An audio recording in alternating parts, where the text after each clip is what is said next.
Hello everyone, welcome to scholars. Is Aman here. तो मैं आपके लिए लगातार इंटरेस्टिंग टॉपिक लेके आ रहा हूँ पॉलिटी से। तो आज एक और मैं आपके लिए टॉपिक लेके आया हूँ जो कि हमारा फेडरलिज्म से जुड़ा हुआ टॉपिक है। और वो उसमें हमारा एक टॉपिक समझ लीजिए, हमारा क्वेश्चन समझ लीजिए। क्वेश्चन हमारा ये, what makes India federal country, यानी कि इंडिया को कैसे, यानी क्या वो प्रोविजंस हैं जिसपे जो प्रॉपर तरीके से इसको क्या करते हैं, प्रॉपर तरीके से प्रॉपर तरीके से इसको एक फेडरल कंट्री बनाते हैं। तो चलिए हम लोग शुरू करते हैं।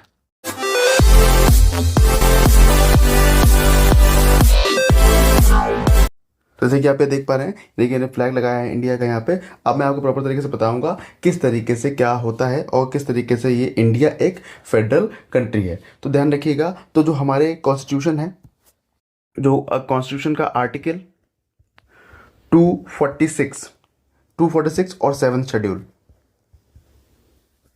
हमारा जो हमारा कॉन्स्टिट्यूशन है उसका आर्टिकल 246 और 7th शेड्यूल ये बात करता है इसके बारे में कि इंडिया के अंदर क्या किया जाएगा, यानी कि यूनियन जो रहेगा और जो स्टेट रहेगा क्या कर दिया, प्रॉपर तरीके से क्या कर दिया जाएगा, उनमें जो उनके अथॉरिटी के एरिया रहेंगे, यानी कि उनका जो एरिया रहेगा, कह सकते हैं उनके सब्जेक्ट होंगे, वो डिवाइड कर दिए जाएंगे ताकि कोई भी डिस्प्यूट ना हो। यानी कि अगर एक कॉमन, जैसे मैंने एक सब्जेक्ट दिया, कॉमन ए दे दिया मैंने, ये यूनियन को भी दिया है, ये स्टेट को भी दिया है, तो इन दोनों में डिस्प्यूट हो जाएगा कि हाँ ये वो कहेंगे मेरा है, वो कहेंगे मेरा है, ये क्लैश ना हो। तो इस वजह से क्या किया गया है, प्रॉपर पूरे सिस्टम को क्या किया, 3 लिस्ट में बांटा गया है।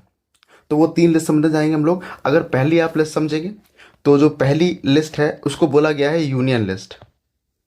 क्या बोला गया है, उसको बोला गया है यूनियन लिस्ट। यानी कि यूनियन लिस्ट ये किसके लिए होगी, ये सेंट्रल गवर्नमेंट के लिए होगी, सेंट्रल गवर्नमेंट के लिए होगी ये। और देखिए इसमें क्या क्या प्रॉपर तरीके से दे रखा है, इसमें कौन कौन से इसमें आते हैं। यानी कि देखिए पहली चीज़ तो ये समझ लीजिए कि इसमें कौन से होंगे, यानी कि नेशनल लेवल के जो भी टॉपिक होंगे, नेशनल लेवल के जो टॉपिक्स होंगे वो इसमें लिए जाएंगे। ऐसे कि लाइक समझ लीजिए कौन कौन से होंगे। तो एग्जाम्पल समझिए।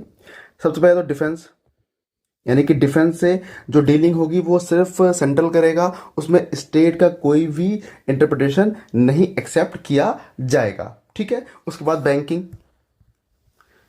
बैंकिंग होगी इसके बाद, यानी बैंकिंग भी सिर्फ सेंट्रल डील करेगा। यानी कि डील करने का मतलब यहाँ पे ये होगा, रूल्स और रेगुलेशन सिर्फ इसके लिए यूनियन जो गवर्नमेंट होगी, यानी कि यूनियन जो हमारा होगा वही बना सकता है। ठीक है। अगला देख लीजिए, जो फॉरेन अफेयर्स होंगे, फॉरेन अफेयर्स फॉरेन अफेयर्स होंगे हमारे, जो हमारी करेंसी होगी एंड, और जो हमारा कम्युनिकेशन होगा, यानी कि पोस्ट ऑफिस की जो बात हो रही है, पोस्ट ऑफिस की बात कर लीजिए या फिर किसी और किसी तरह का कम्युनिकेशन कम्युनिकेशन समझ लीजिए, तो वो सब किस में आएगा, वो सब यूनियन लिस्ट में आएगा और उससे डील करेगा। जो उस टाइम की सेंट्रल गवर्नमेंट होगी वो उसमें रूल्स और रेगुलेशन बनाएगी। ठीक है। अगली लिस्ट समझने जाते हैं हम लोग। अगली लिस्ट देखिए, जो हमारी अगली लिस्ट है उसको हम लोग बोलते हैं स्टेट लिस्ट। जैसे कि नाम से ही समझ में आ रहा होगा, ये किसके लिए है, ये स्टेट के लिए। यानी कि जो स्टेट गवर्नमेंट होगी स्पेसिफिक कहीं की, किसी भी स्टेट की जो गवर्नमेंट होगी वो क्या करेगी, प्रॉपर तरीके से स्टेट लिस्ट में जो टॉपिक दे रखे हैं, सब्जेक्ट दे रखे हैं, सिर्फ उस पर डील करेगी। ठीक है। तो जरा समझ लेते हैं हम लोग प्रॉपर तरीके से क्या क्या इस क्या आएगा। यानी कि इसमें आप पहली चीज तो वो लिखी जाएगी, state level, state level topics होते हैं इसमें। कौन कौन से होंगे, एग्जाम्पल समझ लीजिए। सबसे पहले तो पुलिस, यानी कि जो स्टेट की पुलिस होगी उसको ऑपरेट, उसके लिए रूल्स और रेगुलेशन बनाना, काम किसका होगा, वो सिर्फ स्टेट का होगा। उसमें सेंट्रल गवर्नमेंट कोई भी इंटरप्रिटेशन नहीं दे सकती है अपना। ठीक है। उसके बाद समझ लीजिए कॉमर्स ऑफ द स्टेट,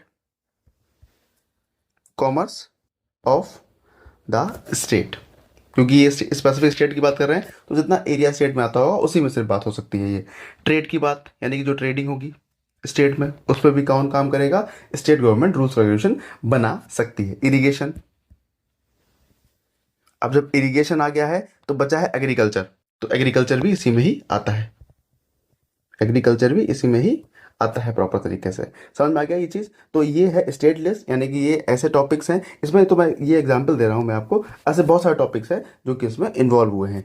अगली एक लिस्ट आती है जो, यानी कि मैं 2 लिस्ट बताती हूँ आपको, ये हमारी सेकंड नंबर की लिस्ट थी। अब हम लोग आते हैं थर्ड नंबर की लिस्ट पर। ठीक है। अब जरा समझिए थर्ड नंबर की लिस्ट। थर्ड नंबर की लिस्ट जो हमारी है उसको बोलते हैं कॉन्करेंट। इसको बोलते हैं कॉन्करेंट लिस्ट। ठीक है, इसमें क्या होगा, यानी कि इसमें स्टेट और यूनियन दोनों ही क्या कर सकते हैं, both can make rules and regulation. ठीक है, यानी कि ऐसे टॉपिक जिसमें क्या होगा, रूल्स और रेगुलेशन स्टेट और यूनियन दोनों चाहे तो अलग अलग बना सकते हैं या फिर चाहे मिलके भी बना सकते हैं। जैसे कि इसके लिए एग्जाम्पल कर लेंगे आप। एग्जाम्पल सबसे पहले रहेगा फॉरेस्ट, यानी जितने भी जंगल हैं, जो भी प्रॉपर तरीके से काम होगा उसमें स्टेट और यूनियन मिलकर काम करेगा। दूसरा एजुकेशन, मैरिज से जुड़ा हुआ कोई कानून होगा, दोनों ही काम कर सकते हैं उस पर। ट्रेड, जैसे अभी देखा भी था आपने, स्टेट लिस्ट में आया था ट्रेड।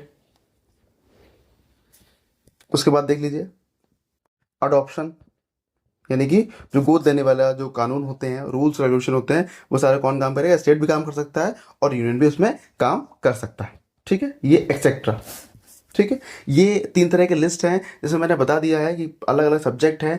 एक सब्जेक्ट यूनियन गवर्नमेंट के लिए है, दूसरा जो सब्जेक्ट है वो स्टेट लिस्ट यानी कि स्टेट गवर्नमेंट के लिए है, और तीसरा बचा हुआ जो है वो तीसरा दोनों के लिए ही, यानी कि दोनों मिलकर इस पर काम कर सकते हैं। लेकिन एक और चीज़ रहता है, यानी कि इन सब के बाद भी अगर कोई सब्जेक्ट रह जाता है, यानी कोई भी सब्जेक्ट या कोई टॉपिक रह जाता है, तो आप उसको बोलेंगे रेसिड्यूअरी, रेसिड्यूअरी सब्जेक्ट। इसमें क्या होता है, यानी कि ऐसा कोई सब्जेक्ट रह जाएगा तो वो किसके पास जाएगा, स्टेट के पास जाएगा या फिर यूनियन के पास जाएगा। ध्यान रखिए, पहले तो कोशिश ये की गई है कोई भी टॉपिक रह ना जाए, यानी कि जो टॉपिक स्टेट में हो सके स्टेट में डाल दिया जाए और यूनियन में हो सके यूनियन में डाल दिया जाए, लेकिन और वहाँ से बच जाता है तो कॉन्करेंट लिस्ट में डाल दिया जाता है। लेकिन अगर यहाँ से भी कोई टॉपिक बच जाता है, ऐसी लिस्ट पहले बन चुकी है, कोई टॉपिक बाद में आता है, तो बात होता क्या है, यानी कि यूनियन के पास अथॉरिटी रहेगी, यूनियन के पास अथॉरिटी रहेगी कि वो अपने हिसाब से उस टॉपिक पे काम कर सकते हैं। ठीक है, उसके बाद जरा समझ लीजिए और एक और चीज़, यानी कि मैंने बता रहा हूँ आपको, ये जितना भी लिस्ट वाली बात की हम लोगों ने, यानी कि जो लिस्ट का डिस्ट्रीब्यूशन है, लिस्ट का डिस्ट्रीब्यूशन है वो पावर शेयरिंग के अंडर आता है, पावर शेयरिंग के अंडर आता है, और ये बेसिक स्ट्रक्चर में आता है, यानी कि हमारा जो कॉन्स्टिट्यूशन है उसका बेसिक स्ट्रक्चर है। बेसिक स्ट्रक्चर ध्यान रखिएगा, प्रॉपर तरीके से आसानी से चेंज नहीं हो सकता है, यानी कि पार्लियामेंट उसको चेंज नहीं कर सकती है। लेकिन अगर चेंज करना पड़े तो कुछ तरह का शर्तें रहती हैं जो कि पार्लियामेंट को फॉलो करनी पड़ेंगी, तभी जाके बेसिक स्ट्रक्चर में, कॉन्स्टिट्यूशन के बेसिक स्ट्रक्चर में चेंज हो सकता है। वो क्या शर्तें हो सकती है, देख लीजिए। अगर कुछ, यानी कि कोई भी, मान लीजिए कि इफ डिजायर्ड, यानी कोई भी ऐसा चेंज जो कि डिजायर है, उसके लिए क्या करें, अगर आप पहले तो बात करनी पड़ेगी आपको राज्यसभा और लोकसभा, इन सब से जितने मेंबर, टोटल मेंबर्स होंगे, जो टोटल मेंबर होंगे उसमें 2/3 की मेजोरिटी चाहिए होगी आपको, यानी कि इतने लोग उस चेंज के लिए क्या हो, पॉजिटिव हो, तभी वो आगे बढ़ेगा। उसके बाद यही बात रोक नहीं जाती है, यानी कि जो स्टेट के लेजिस्लेचर्स होंगे, स्टेट के लेजिस्लेचर्स होंगे, उनसे भी आपको वोटिंग करवानी पड़ेगी, और उसमें जो भी सीट्स रहेंगी उस समय, तो उसका हाफ वोटिंग कैसी होनी चाहिए, आपके लिए पॉजिटिव होने चाहिए, तभी आप इस तरीके के, यानी कि बेसिक स्ट्रक्चर में चेंज कर पाएंगे। यानी कि ये दोनों कंडीशंस हैं जो फॉलो करनी पड़ेंगी प्रॉपर तरीके से बेसिक स्ट्रक्चर में चेंज लाने के लिए। आई होप आपको समझ में आ गया होगा कि फेडरल कंट्री इंडिया कैसे बना हुआ है, किस तरह के लिस्ट हैं, और इसके बाद भी अगर आपको समझ नहीं आया है तो आप कमेंट सेक्शन में मुझे बता सकते हैं। तब तक के लिए थैंक यू वेरी मच।